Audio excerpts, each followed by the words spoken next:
Hello everyone and welcome to RPG PhD. I'm Dr. Ben and today we're getting into the engine room of tabletop role-playing games, resolution mechanics, dice, cards, towers of doom.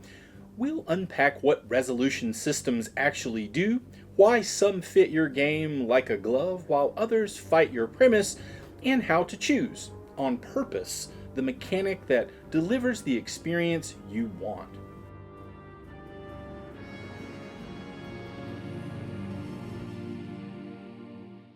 Resolution mechanics are the procedures that turn uncertain fiction into specific outcomes. Do you leap the chasm, crack the safe, sway the duke, survive the ghoul? Mechanically, that's simple design-wise.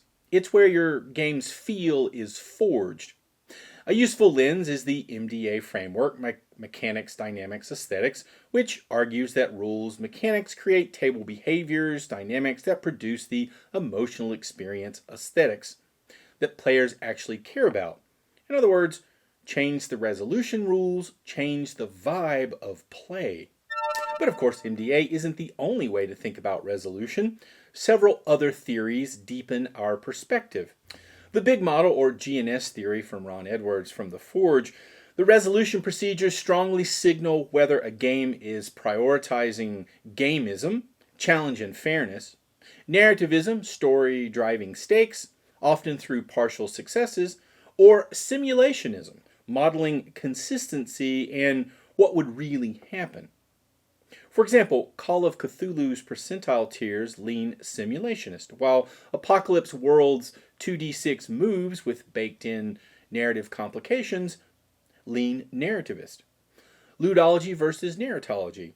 This long-running game studies debate reminds us that mechanics aren't just passive story tools, they are systems with meaning. A swingy D20 roll privileges drama and narrative highs and lows, while a predictable 3d6 bell curve privileges consistent modeling. Choosing a resolution mechanic is, in essence, a stance on whether you value dramatic story beats or probabilistic realism. When dice are rolled matters. In Fortune in the Middle games like Apocalypse World, dice come before narration is finalized, forcing the fiction to bend around the mechanical result. In Fortune at the End games like classic D&D, the fiction is declared first and the roll simply confirms or denies it. This subtle difference shapes spotlight time, pacing, and who gets narrative authority. Kaliwa's categories of play. Roger Kaliwa's classic framework divides play into competition, chance, role immersion, and destabilization. Resolution systems lean on these modes. Dice rolls are chance, tactical duels are competition, role play is role immersion, and something like Dread's Jenga Tower is pure destabilization. The DDE model, Dynamism, Decisions, Discovery, Expression, a newer lens, DDE highlights how resolution rules shape decisions, what choices matter, dynamism, how fiction changes, discovery, what emerges through play, and expression, how players bring themselves into the fiction. Fate's aspects emphasize expression, Shadowrun's dice pools highlight dynamism and tactical decisions, and Blades in the Dark emphasizes discovery through its visible progress clocks. Taken together, these theories remind us that resolution mechanics aren't just the dice bit, they are design statements. They decide not only whether the rogue cracks the safe, but how the table experiences that uncertainty. As swingy drama, predictable competence, narrative complication, physical suspense, or collaborative storytelling. So let's take a look at some of the common resolution families and mechanics. Resolution mechanics come in families, each with their own texture of play. The system you choose will shape how your players experience uncertainty, competence, and tension. So let's break these down in detail. Flat single die roll over, like a d20. How it works, you roll one die, add modifiers, and try to meet or beat a target number, a DC. The die is flat probability. Every number is equally likely. So for example, Dungeons & Dragons, of course, that's one of the more popular systems that use a d20. Some of the pros of this is that this mechanic is fast and intuitive. One roll, one number, easy for new players. There's dramatic variance. A weak character can occasionally succeed spectacularly. A strong one can still fail. This fuels the swingy cinematic stories.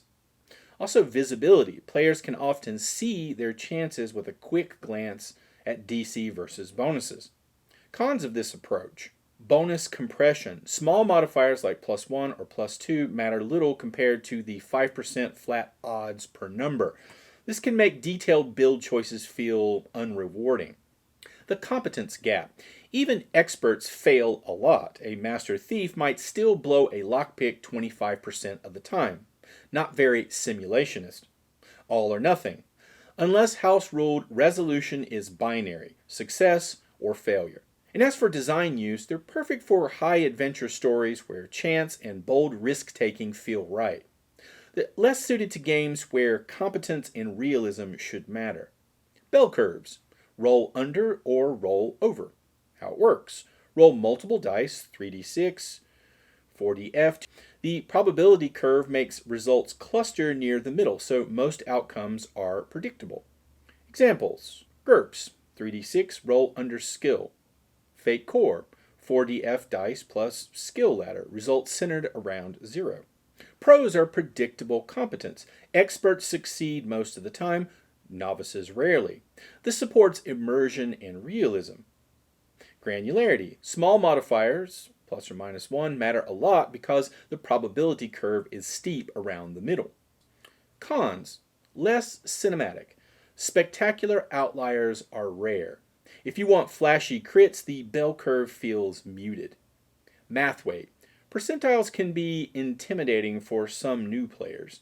Flat feel. Without extra layers, degrees of success, fate points, rolls can feel less story charged.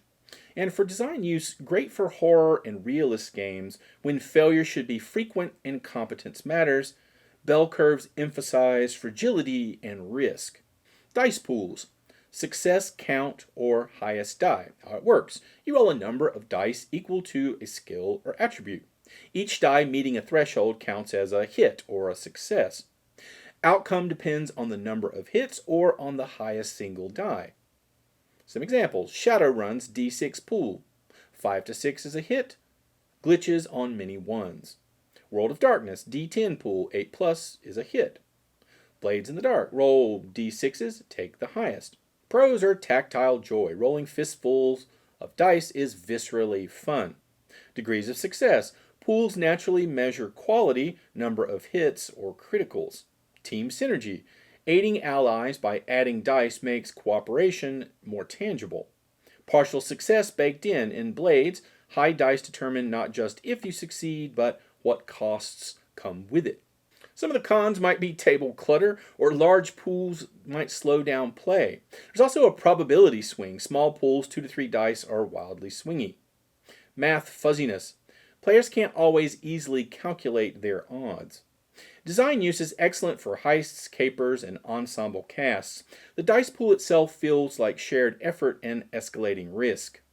Banded outcomes. 2d6 powered by the apocalypse. How it works. You roll 2d6 plus a stat. Outcomes are divided into 3 bands. 10 plus is a strong hit. 7 to 9 is mixed success. 6 or less is a miss with consequences. Of course, examples include Apocalypse World, Dungeon World, Monster Hearts, Masks, and many other groups in this category. So some of the pros are fail forward baked in. There is no nothing happens. Every roll produces story movement. Snowballing drama. Mixed results fuel complications that lead to more moves. Player agency. Moves are written in natural language when you seduce or manipulate someone, tying mechanics directly to fiction. Some of the cons are less tactical depth. Simulation and crunchy tactical play take a back seat. It relies on facilitation. Game masters must be comfortable improvising consequences. Curve constraints. 2d6 range is narrow. Modifiers bigger than +3 can distort results. As for design use, ideal for messy human drama, soap operatic stories, or narrative-first campaigns. Narrative symbol dice. How it works. Custom dice show multiple result types simultaneously. Success and failure and narrative side effects. Some examples are Star Wars Edge of the Empire from Fantasy Flight Games and the Genesis RPG. Some of the pros are that you get multi-dimensional results. You can succeed and suffer, fail, and gain an advantage. It prompts creativity. Interpreting threats or advantage adds rich story detail. Genre tone, triumphs and despairs mimic cinematic action. Some of the cons are learning curve. Custom dice can confuse new players. And of course, interpretation load. Game masters and players must constantly translate symbols into story. There's also a material reliance. You can't play without the proprietary dice. Design use perfect for cinematic pulp, think Star Wars chases, Indiana Jones escapes, or Marvel-style fights. Exploding step dice and raises. How it works. Attributes determine die size D4 to D12. You roll a trait plus wild die, and dice explode. Roll again on a max. Beating a target number by 4 equals a raise, granting extra effects. Some examples are Savage Worlds, some OSR games with exploding D6 damage, and the pros are pulp excitement. Explosions create dramatic surprises. Scalable math, raises add cinematic stunts, and quick play. Most rolls resolved fast. Some of the cons are it's volatile. It can swing wildly. Novices occasionally outperform experts. It's less realistic, not ideal for simulation-heavy settings. Steep curve learning. Understanding probabilities isn't always intuitive. And design use, great for pulp adventures, westerns, or cinematic action. Aspects and ladders. Meta-currency resolution. How it works. Characters and scenes have aspects, descriptive phrases. Players invoke aspects by spending fate points for bonuses. Resolution is bell-curved, 4DF, plus ratings on a difficulty ladder. Examples, of course, are the fate games. Pros are narrative flexibility. Anything can become mechanically relevant. Player authorship compels encouraged drama. Clarity. The ladder, mediocre plus 0 to legendary plus 8, is transparent. Cons. Meta feel. Some players dislike negotiating aspects. Reliance on buy-in. Without players engaging aspects, the system can fall flat. It's less crunchy, not for groups wanting simulation or tactics. And in terms of design use, it's good for genre emulation, pulp, noir, anime, superheroes, where tropes are as real as the physics. Physical tension mechanics. How it works. You replace dice with a physical task that escalates tension, most famously pulling Jenga blocks in Dread. Some indie games with card towers or physical dexterity elements. So, pros, embodied tension. Players literally feel stress. Simple to teach. Atmospheric, perfectly fits horror or suspense genres. Cons, usually one-shot only. Towers can't sustain long campaigns, typically. Accessibility, not all players can physically participate. And it's genre limited. It works for horror, less so for political intrigue. In terms of design use, it's ideal for horror one-shots where the players must sweat alongside their characters. Now let's talk about matching mechanics to purpose.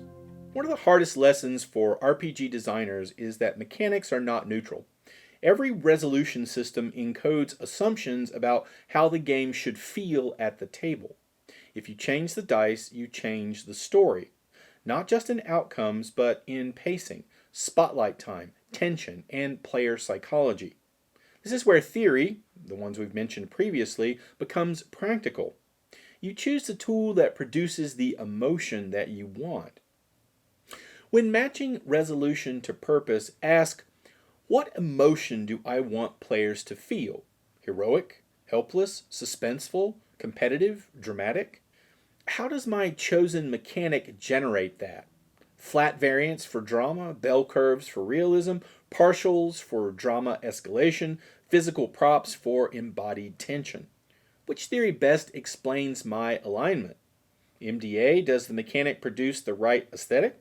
GNS, am I prioritizing challenge, simulation, or story? Fortune timing, do I want stories shaped by dice or dice confirming declared actions. Kaliwa, which mode of play am I amplifying? And DDE, which pillar am I emphasizing?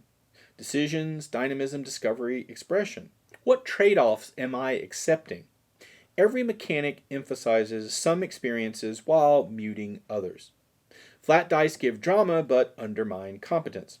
Bell curves give realism but flatten spikes. Partials fuel drama but sacrifice tactical depth. The key takeaway is that resolution systems aren't just math. They are design arguments. By aligning your mechanic with your intended purpose, you ensure the game delivers the experience you promise.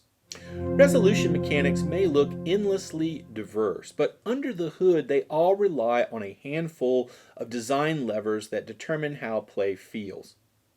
Think of these as the sliders you adjust when you're tuning a system. Probability shape, outcome granularity, fiction integration, consequence visibility, and roll frequency. How you set these levers decides whether your game feels like a tactical contest, a narrative drama, or a creeping horror story. Probability shape, flat bell or pool. This means that the statistical distribution of your dice rolls or cards or towers changes how often results are predictable versus surprising. The design takeaway here is ask, do I want drama or consistency? If you want spectacular risks, go flat. If you want gritty realism, go bell. If you want layered outcomes, go pool. Outcome granularity, binary versus degrees. This means that how fine-grained are your success-failure outcomes? The design takeaway is ask, do I want clear answers or textured drama? Binary is great for combat hits, misses. Partials are essential for drama-forward play, where fiction plugs in. Modifiers versus narrative levers. This means, how does the fiction influence the roll? Is it just a numeric modifier, or does it reframe the resolution entirely? The design takeaway is ask, do I want fiction to flavor rolls or to determine them? The more tightly fiction plugs into mechanics, the more immersive and narrativist the play feels. Consequence visibility. Hidden versus tracked pressure. This means, are the costs and risks visible on the table or hidden behind the game master's screen? The design takeaway is ask, do I want players to feel dread from the unknown or pressure from the inevitable? Who rolls and how often? Frequency and agency. Resolution depends not just on what dice you roll, but who rolls them and how often. The design takeaway is ask, do I want granular tactical play or broad narrative beats? Now, let's put all these levers together. Each lever doesn't exist in isolation. Designers combine them to create a system's feel. For example, D&D 5e flat probability plus binary outcomes plus numeric modifiers plus hidden stakes plus frequent rolls is swingy heroic adventure. Apocalypse World, banded outcomes plus fiction in the middle, fiction first moves plus visible consequences plus player-only rolls is messy human drama. Blades in the Dark is dice pools plus partials plus position and effect plus clocks plus player-facing rolls is pressure-driven heist storytelling. Call of Cthulhu is percentile realism plus degrees of success plus fortune at the end plus opaque danger. This gives paranoia and helplessness. And Dread is physical instability plus binary collapse plus visible stakes plus escalating tension. We get embodied horror. The point is not that one approach is better than another. It's that every choice tunes the game's emotional core. Design is about pulling these levers with intentionality. If you set them randomly, your game will feel incoherent. If you align them, your mechanics will produce exactly the tone, pacing, and psychology you want at the table. This workflow isn't just about choosing dice, it's about aligning mechanics to emotions through a structured design process. Each step is a safeguard against incoherence. If you know your aesthetic texture, probability, fiction integration, consequence visibility, and roll rhythm, your resolution system will naturally aim the game where you want it to go. So here's some designer's cheat questions. What emotion do I want players to feel? Do I want outcomes clean or messy? Should roles be dramatic or predictable? Is fiction just color or mechanically binding? Are stakes hidden or visible? Do I want many roles or few? Does a stress test scene deliver what I promised? So now let's go through some common design pitfalls and fixes. Even the most elegant resolution systems can go sideways if their design levers aren't aligned with the game's goals. Here are some of the most frequent traps designers might fall into. Binary stallouts, the pitfall. Binary pass-fail checks, common in early RPGs and still central in many systems, often lead to dead ends. A failed roll means nothing happens. The lock doesn't open. The clue isn't found. The persuasion attempt fizzles. Narrative stalls, pacing collapses, and frustrated players either dice fish or give up. One way to fix this is to add partial success bands, like Apocalypse World 7 to 9, successes with a cost, or fail forward. Failure introduces new problems rather than halting progress. Failing to pick the lock draws the guards. Clue redundancy. In investigative games, never gate vital progress behind a single roll. Margin of failure. In percentile or success level systems, degrees of failure can trigger setbacks instead of dead ends. Overswingy dice, the pitfall. When a resolution system is too swingy, player choices feel meaningless. A skilled swordsman fails as often as a novice. A fragile character randomly triumphs. Instead of tension, the result is frustration or maybe disbelief. So to fix it, you use bell curves, 3d6, 4df, to cluster results around skill. Exploding dice with safeguards, like Savage World's aces, but with target numbers. Bounded accuracy. Ensure bonuses scale slowly so rolls remain meaningful. 5e's design goal. Adjust dice pool size. Pools of 1 to 2 dice are swingy. Design around pools of 4 to 7 for more stability. Hidden or opaque stakes. The pitfall. When players don't know what's at risk, rolls might feel hollow. If consequences are hidden behind the Game Master screen, players can't make informed choices. The roll becomes random noise rather than meaningful risk-taking. So to fix this, you can externalize the pressure, things like progress clocks, stress tracks, or some sort of condition meter. Declare stakes. The Game Master clarifies outcomes before rolls. If you fail, the guard will raise the alarm. Partial reveals. Give players some info but keep mystery. The ritual nears completion. You're not sure how long you have. Fiction or mechanical disconnect. The pitfall. When the fiction doesn't map meaningfully onto mechanics, players stop engaging with story and treat the game as abstract dice rolling. This leads to color narration that doesn't matter and bland tactical play that ignores narrative stakes. So to fix this, you can tie fiction to position effect, like Blade's fiction sets risk and reward. You can use aspects, like fate invoke descriptors for mechanical advantage. Or move triggers, like Powered by the Apocalypse. When you do X in fiction, you roll Y. Roll overload. The pitfall. Rolling for every minor action slows pacing, kills tension, and reduces spotlight time. Too many low-stakes rolls dilute the meaning of high-stakes ones. So, some fixes: conflict resolution. Roll once for the whole exchange, like you do in Fate. Or scene-based rolls. Only roll when the outcome changes the scene. In player-facing design, limit rolls to moments of genuine uncertainty, like Apocalypse World. The Game Master doesn't roll at all. Over-reliance on Game Master fiat. The pitfall. If the Game Master must invent consequences every time, resolution can feel arbitrary. Without system support, the burden falls entirely on the Game Master's improvisational skill. And fixes are codify consequence structures. Blades lists consequence categories: harm, complication, reduced effect, lost opportunity. Offer Game Master guidance, tables of sample consequences, for instance. Or use metacurrencies. Players share narrative load, things like fate points. These pitfalls aren't flaws of specific systems, they're misalignments between mechanics and intended experience.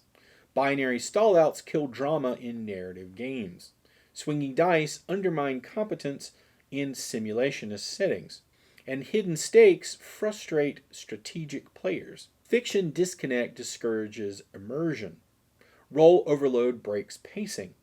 Fiat reliance stresses game masters and disempowers players.